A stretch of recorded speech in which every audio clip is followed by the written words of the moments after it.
Hey folks, Joe DeAngelis here to talk about 1930s King of Jazz, directed by John Murray Anderson, featuring Paul Whiteman and his band and a cast of quite a few people. First off, I just wanted to try out the Trailers from Hell formula for this review. I might try it here and there for a couple videos where I can. I feel like it's a little safer to do it with these older movies than it is with newer ones, obviously. But I'm going to try my best not to do it for every review. I just wanted a way to condense my thoughts. Hopefully, for the time being, you enjoy my thoughts on the King of Jazz. The dawn of a new day in talking pictures. So, King of Jazz, a lavish $2 million musical review production from Universal Studios, from Carl Laemmle Jr., starring Paul Whiteman and his band. Paul Whiteman, I had never heard of this guy before. Was a big figure in jazz and a big band guy, and sold many records and very popular in the 1920s, and was given the title King of Jazz, even though obviously we have other artists who are more well known than Paul Whiteman and all that.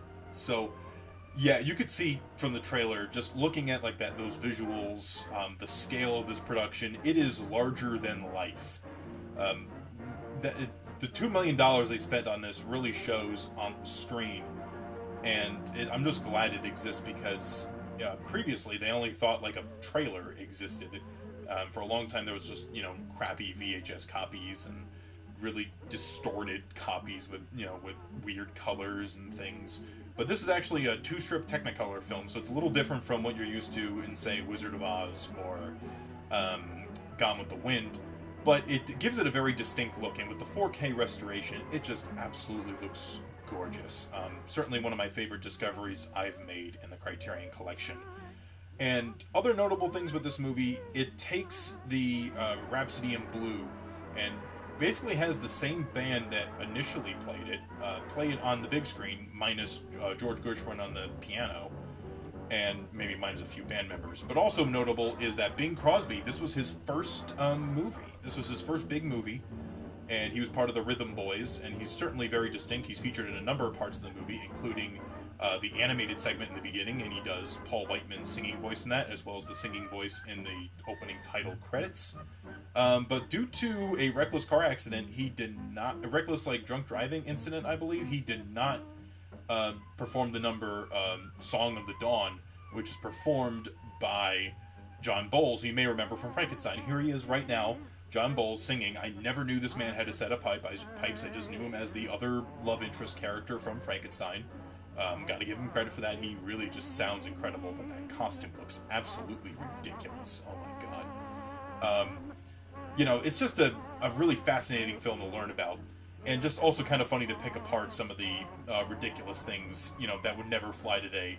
For example, when they're introducing Rhapsody in Blue, they talk about the African-American influence. There's an amazing dance done by this guy that you would like to presume is an African-American, but is African-American or African, but he's not African. It's just a dude covered up in black paint dancing around.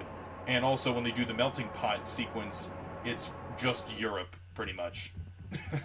Especially when you're talking about jazz, of all things. But, there not much you can do in 1930 with segregation and some of that stuff. Paul Whiteman did work with African-American artists behind the scenes, and he was respected, so not totally terrible, but, it's just unfortunate with the time period. However, it still proves to be an incredible spectacle. I'm just astonished every time I view any sequence from this, even with this not amazing print of the trailer. So there's Paul Whiteman again with his distinct little mustache, and yeah, I hope you guys check this one out, because I really, really enjoyed it.